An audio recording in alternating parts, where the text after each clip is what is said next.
नमस्कार, India news का podcast देख रहे हो आप। मैं हूं वर्षा शाही और आज हमारे साथ है डॉक्टर प्रीति, जो और आरोग्य हॉस्पिटल से भी है, एमडी है। और क्योंकि जिस तरीके से डॉक्टर प्रीति आगे बढ़ रही हैं और जिस तरीके से होम्योपैथिक पर काम कर रही है, एक होम्योपैथिक पर डॉक्टर प्रीति, अगर हम आपसे बातचीत करें, क्योंकि आप एमडी हैं, जब हम होम्योपैथिक का नाम लेते हैं तो एक ही चीज़ कहते हैं कि बड़ा लंबा टाइम लगेगा अगर हम इसका इलाज कराते हैं। फ़ायदा तो होगा, लेकिन इतना लंबा प्रोसेस हम क्यों करें? शायद हमें जो कम समय में निजात मिल सकता है दवाइयों से, उसमें हम इतना लंबा क्यों जाएं? तो होम्योपैथिक किस तरीके से आगे बढ़ रहा है? एक्चुअली आपने सुना होगा कि जो भी ग्रेजुअल प्रोसेस होता है वो बहुत स्टेबल होता है, तो वही होम्योपैथी के लिए लागू होता है कि जैसे और मोड्स ऑफ ट्रीटमेंट हैं, तो जब हम वो कराते हैं तो बहुत सारे साइड इफ़ेक्ट्स और जो छोटे मोटे साइड इफ़ेक्ट्स हैं जैसे एसिडिटी, और सबसे ज़्यादा तो लीवर डिस्टर्बेंस, किडनी डिस्टर्बेंस। जैसे आज आजकल देख रहे होंगे आप लोग कि प्रोटीन पाउडर्स जिम में जो किडनी फेल्योर कर रहे हैं, जितने भी वेट लूज़ करने वाले पाउडर्स हैं वो किडनी फेल्योर, वो भी एक टाइप की मेडिसिन हैं। लाइक प्रोटीन हैं, शेक्स हैं, सब कुछ है। लेकिन जो हमारा जो मोड ऑफ ट्रीटमेंट है ये बहुत ही काम, बहुत ही अच्छा और एकदम सटीक बैठने वाला है। ये देर ज़रूर लगाता है, लेकिन अभी जो हम लोग की नई टेक्निक्स आई हैं, लाइक फीवर है, तो हम लोग जैसे जो अटल आरोग्य के जो डॉक्टर्स हैं, doctor Atul Mishra and me, doctor Preeti Mishra, तो हम लोग फीवर जैसे जुखाम जैसे केसेस में नॉट मोर देन 24 आवर्स हम लोग लगाते ही नहीं हैं। लेकिन लाइक क्रोनिक डिसीज़ है, जैसे सीकेडी हुई, लाइक किडनी क्रोनिक डिसीज़, तो उसमें क्या होता है, एलोपैथ वगैरह में या डिफरेंट पैथीज़ हैं, तो उनमें तो ये है कि सीधे डायलिसिस पे जाता है आदमी। लेकिन हम लोग पूरा किडनी को स्टेबल करके उसकी क्रिएटिनाइन भी नॉर्मल करने की क्षमता रखते हैं। अच्छा, आपने कहा कि आप नॉर्मल बेसिस पे ही काम करते हैं, लेकिन होम्योपैथिक को लेकर एक मिथ भी लोगों के दिमाग में है, जो मैंने आपसे सबसे पहला सवाल वही किया कि बहुत लंबा प्रोसेस, बहुत लंबा प्रोसेस। अब उसकी स्थिति क्या है? क्योंकि अब अभी जब पहले लोग नाम लेते थे तो एलोपैथिक की तरफ से ज़्यादा जाते थे। अब स्थिति क्या है? क्या अब झुकाव हुआ है होम्योपैथिक की तरफ लोगों का, या उसी तरीके से चल रही हैं चीज़ें? अभी तो आप सारे चैनल्स पे भी देख लीजिए, यूट्यूब पे भी देख लीजिए, उनकी लाइक्स देख लीजिए। हम लोग के ही जो यूट्यूब पे हम लोग ट्रीटमेंट्स देते हैं, हम लोग की लाइक्स देख लीजिए, उससे ही पता चल जाता है कि लोग होम्योपैथी की तरफ क्यों बढ़ रहे हैं। कितने सारे heart patient, liver, fatty liver, like किसी की थायराइड की दवा चलती है, तो वो सारी दवाएं जो हैं एट लास्ट जो है लीवर को एकदम क्रोनिसिटी की तरफ, उसकी जो डिसीज़ है उसको बढ़ा देती हैं। और इन सब चीज़ों में liver transplant is also very tough and expensive process, लेकिन हम लोग का सस्ता भी है। और अब तो हम लोग बहुत कम टाइम लेने लगे हैं हर चीज़ में, क्योंकि हर नई नई दवाएं आ गई हैं, बैक पोटेंसीज आ गई हैं, पेटेंट मेडिसिन आ गई हैं। अब तो नए होम्योपैथ के लिए भी बहुत इजी हो गया है सब कुछ। लाइक हम लोग जो हैं, लाइक अटल आरोग्य के जो डॉक्टर्स हैं, उनकी 3 से 4 जनरेशन्स होम्योपैथी में हैं। अच्छा, आपने बड़ी अच्छी चीज़ शुरुआत में कही, यूट्यूब, फेसबुक, सब जगह देखी। आजकल देखा है डॉक्टर्स सबसे ज़्यादा यूट्यूब, फेसबुक पे अपनी चीज़ें बताते हैं, लोगों को जानकारी प्रोवाइड करते हैं। जाहिर सी बात है, अच्छी चीज़ है कि लोगों तक वो सारी जानकारियाँ पहुँचती हैं, लेकिन उसका मिसयूज़ भी हमने बहुत देखा है कि आपने बताया कि ये चीज़ ऐसी करनी चाहिए और ये दवाई लेनी चाहिए। शायद यूट्यूब देख के लोग दवाइयाँ लेते हैं। कई बार हमने देखा कि सर्जरी भी लोग यूट्यूब देखकर ही कर देते हैं। कई ऐसे केसेस आए हैं कि यूट्यूब देखकर।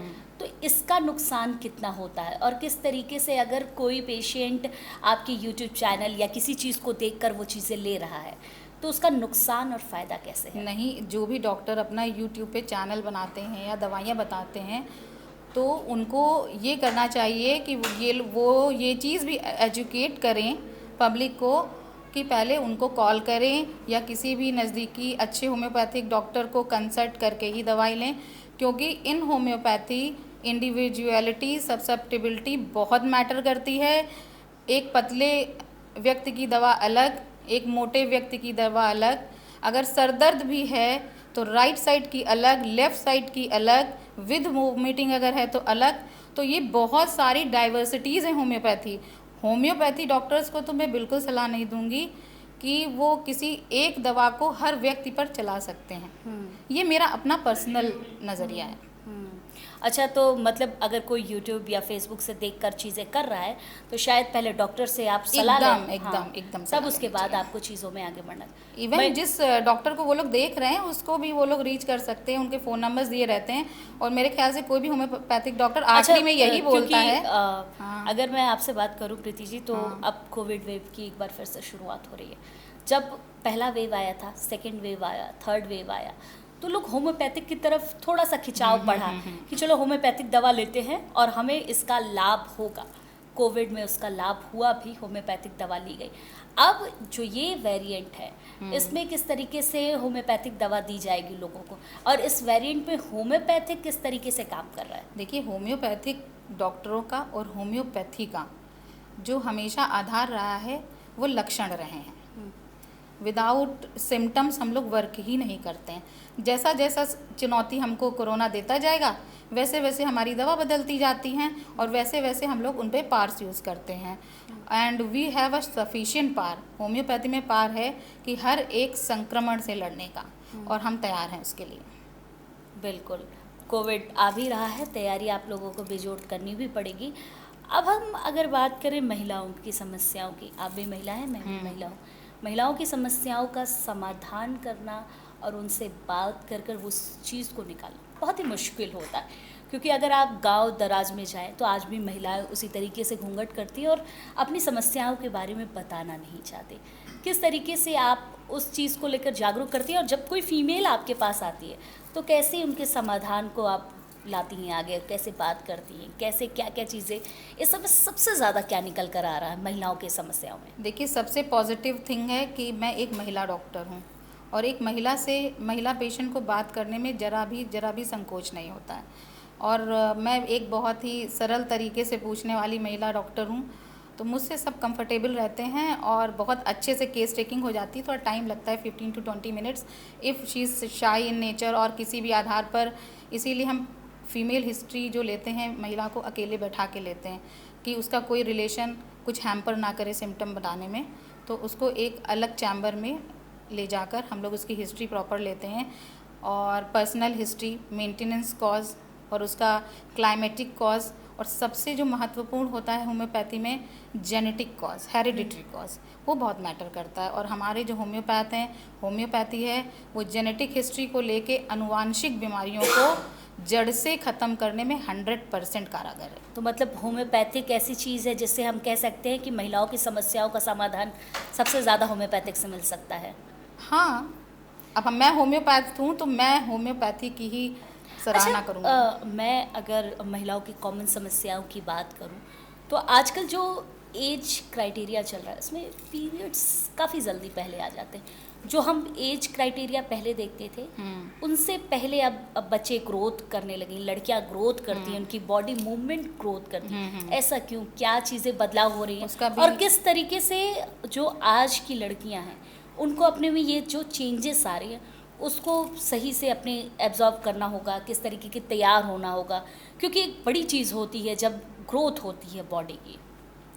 देखिए, तो सबसे पहले तो जो आपने पहला प्रश्न पूछा मुझसे कि ये अर्ली चेंजेस क्यों हो रहे हैं, तो मैं तो ये बोलूँगी जो आजकल समाज जो जा रहा है, यूट्यूब चैनल्स, बच्चे जल्दी से मोबाइल्स देखते हैं, और प्लस जो हमारा मेंटल जो हेल्थ है, लाइक जल्दी स्कूल जाना, जल्दी से बैग, माँ बाप सुबह बच्चों को ऐसे जगाते हैं कि जल्दी उठो, तो ये जो एक स्टेटमेंट होता है बच्चों का, प्यार से उठाना उनको, तो जिससे हार्ट बीट भी बढ़ती है और हमारी जो साइकिक स्टेबिलिटी है वो भी हम लूज़ करते हैं। तो मेंटल हेल्थ भी वेरी डायरेक्टली प्रोपोर्शनेट है uterine health and liver health also, like this fast foods, street foods, जितने भी हैं ये फैटी लीवर, और 90% बीमारी जो होती हैं, हमारा लीवर जब अनहेल्दी होता है तो वो हमें सारी disease, whether they are female hormone towards the female hormone या मेंटल हेल्थ होता, सबको हैम्पर करता है। तो इट्स कॉल्ड कि लीवर कनेक्टेड आपकी सारी चीज़ें, आपकी बॉडी जो ज़्यादा ग्रोथ कर रही है या बहुत ज़्यादा पहले सारी चीज़ें हो रही हैं। अगर हम बात करें पीरियड्स की तो लड़कियों की उसी पे हम डिस्कस ही कर रहे थे कि पीरियड्स बहुत जल्दी आने लगे हैं। पहले होता था कि हम देखते थे कि 17 साल 18 साल में लोगों को आते थे, अब तो 13 साल 12 साल। ऐसे लड़कियों को क्या करना चाहिए, उस पर आप बताइए। ऐसे लड़कियों को देखिए, अब तो हम लोग का जो सोशल लाइफ हो गई है वो बहुत ही खुली हुई हो गई है। अब तो टीचर्स भी एजुकेट कर रहे हैं, मदर्स तो हमेशा से एजुकेट करती आई हैं, बड़ी बहनें हमेशा से एजुकेट करती आई हैं। और हम लोग के पास भी ऐसे बच्चे आते हैं जिनको 12 से 13 साल में मेंसेस हो जाता है, मीनार जिसको बोलते हैं हम लोग की लैंग्वेज में, वो हो जाता है। तो हम लोग भी उनको मेंटली उसी तरह ट्रीट करते हैं, उनको बोलते हैं दिस इज़ नॉर्मल, आपकी बॉडी को कोई हैम्पर नहीं होगा। और थोड़ी puberty changes and menopausal changes, इनमें ही थोड़ा सा महिलाओं को प्रॉब्लम होती है और वो थोड़ी देर के लिए चेंजेस होते हैं। इनमें प्रॉपर एजुकेट करा जाए तो कोई भी प्रॉब्लम नहीं लगता मेरे हिसाब से। अच्छा, मैंने देखा है कि जिस समय हम बात कर रहे हैं, अगर इस माहौल की बात करें या इस जनरेशन की बात करें, तो आजकल का जनरेशन कुछ अलग ही है। अब उस तरीके से लोग बातचीत तो कर लेते हैं सारी चीज़ों पर, चाहे सेक्स लाइफ पर हम बात करें, पीरियड्स पे बात करें, सब पर बातचीत कर लेते हैं। लेकिन एक सेक्स लाइफ की अगर हम बातचीत करें तो वो उसका क्राइटेरिया कुछ ज़्यादा ही बढ़ गया। उसमें हम देखते हैं कि नॉर्मली लड़कियां मेडिसिन लेती हैं। इस मेडिसिन का साइड इफ़ेक्ट क्या है सबसे मैंने ज़्यादा? आपको पहले देखिए, जनरेशन टू जनरेशन तो ये शुरू से होता आया है। पहले की हर 20 जनरेशन पहले में लोग चेंजेस आता है। पहले लोग अगर हम घरों लोग में करते अपनी थे। बात करें तो हाँ। हम लोग अपने पीछे वाले जनरेशन से बहुत ही मॉड टाइप का ज़िंदगी जी रहे हैं। फिर हमारे आगे आने वाली जनरेशन है हमसे, तो वो तो एक अलग टॉपिक हो गया। बट अगर हमारा मेडिसिन रिलेटेड टॉपिक आप अब देखें तो जैसे आप बोलते हैं कि मेडिसिन, तो साइड इफ़ेक्ट्स कोई भी आप चीज़ लेंगे तो साइड इफ़ेक्ट्स उसके डायरेक्ट लीवर पे, गट हेल्थ पे, और इवन जैसे बहुत सारी बीमारी हैं, फाइब्रॉइड्स लाइक जो फाइब्रॉइड सबसे एबॉर्टिव ज़्यादा मेडिसिन्स हैं, जो एमटीपी किट्स वगैरह हाँ। हैं। तो जो मेडिसिन्स हैं इन सब चीज़ों की, आप कुछ भी अपनी बॉडी से छेड़छाड़ गलत करेंगे, जो हमारा ऊपर से बनाई हुई बॉडी आई है उससे थोड़ा सा भी आप चेंज करेंगे तो फिर गड़बड़ होगा। लीवर हैम्पर करेगा, यूट्राइन फाइब्रॉइड्स, पीसीओडी, मासिक धर्म पहले आना, देर से होना, आप खुद उसके साथ छेड़छाड़ करेंगे तो बहुत बुरा होगा। मतलब आप अपने साथ छेड़छाड़ करेंगे तभी आपकी सारी चीज़ें बिल्कुल बदलेंगी। एक नॉर्मली आपने जिस बात कहा कि फाइब्रॉइड के बारे में, फाइब्रॉइड अक्सर किसी को भी हो जाता है, चाहे वो स्तन में कहा जाए या फिर यूट्रस में कहा जाए, वो नॉर्मली कहीं भी। लेकिन जिस तरीके से ब्रेस्ट कैंसर और फाइब्रॉइड चेंजेस होते हैं वो क्या होते हैं? नॉर्मली लड़कियों को पता नहीं चलता और वो अचानक से ये सारी चीज़ें निकलती हैं कि उनको फाइब्रॉइड है और फिर ये कैंसर में कन्वर्ट हो रहा है। देखिए, अचानक पता चलना दूसरी बात है, नहीं तो बहुत सारे ऐसे सिम्टम्स हैं जिनसे फाइब्रॉइड्स वगैरह पता चल जाता है। और जो फाइब्रॉइड्स होते हैं बहुत टाइप के होते हैं, जेनेटिक कॉज भी होता है, ट्यूबरकुलर कॉज भी होता है, मेंटेनेंस कॉज भी होता है, मेडिसिन कॉज भी होता है कि कभी आपने ब्लीडिंग रोकने की दवा खाई है। तो बहुत सारे कॉजेज़ हैं। और किसी भी तरह का फाइब्रॉइड हो, अगर ज़्यादा दिन तक रहता है, अगर आप उसका ट्रीटमेंट नहीं करते हो तो वो किसी भी फॉर्म में चेंज हो सकता है, चाहे वो फिर कैंसर हो, नॉन कैंसरस हो, बेनाइन हो, कुछ भी हो। और उसको रोकथाम के लिए है कि हम लोग को अपना हर 6 महीने पे चेकअप करानी चाहिए, अल्ट्रासाउंड वगैरह करानी चाहिए। अगर ज़रा सा भी हमें लगे कि हम लोगों का मासिक धर्म आगे पीछे हो रहा है या ज़्यादा हो रहा है तो डॉक्टर के पास जाएं और उसे ठीक करें। यूट्रस फाइब्रॉइड में ज़्यादातर ये चीज़ें देखी गई हैं कि जब पेशेंट जाता है डॉक्टर से सलाह लेने, तो वो कहते हैं कि आपके यूट्रस को निकालना होगा। ऐसा क्यों? क्योंकि हमने कॉमनली ये देखा है कि आपको यूट्रस फाइब्रॉइड है, आपकी यूट्रस को सेपरेट किया। क्या इसमें ऐसी भी चीज़ें हैं कि यूट्रस सेपरेट ना हो सके, केवल हाँ। फाइब्रॉइड निकाला जा सके? मैं होम्योपैथ हूँ। हाँ। और होम्योपैथी जहाँ तक मैंने पढ़ी है, जनरेशन टू जनरेशन का हमको उसका आइडिया है। और हमारे जो बुज़ुर्गों ने, और हमारी 3 जनरेशन्स होम्योपैथ हैं, तो उस आधार पे मैं अपने एक्सपीरियंस के मामले में कि बहुत सारे, कम से कम 15 साल की प्रैक्टिस में 500 से ज़्यादा तो मैंने फाइब्रॉइड्स हटाए होंगे। ठीक है। और कहीं की भी गांठ हो, वो तो फाइब्रॉइड तो हमने नाम दे दिया कि यूट्रस में है तो इट इज़ अ फाइब्रॉइड। हाँ। फिर चाहे वो स्तन की गांठ हो, फाइब्रॉइड्स हों, गले की गांठ हो, नाक में हड्डी जिसको आप पॉलिप्स बोलते हैं, वो किसी फॉर्म की भी गांठ हो, ट्रीटेबल है, मैनेजेबल है, और हमारी पैथी में एटलीस्ट इसका ट्रीटमेंट विद नॉन सर्जिकल है। बहुत बहुत धन्यवाद प्रीति जी। तो प्रीति जी ने आज महिलाओं से संबंधित सारी समस्याओं का समाधान हमें दिया। बहुत बहुत धन्यवाद आपका।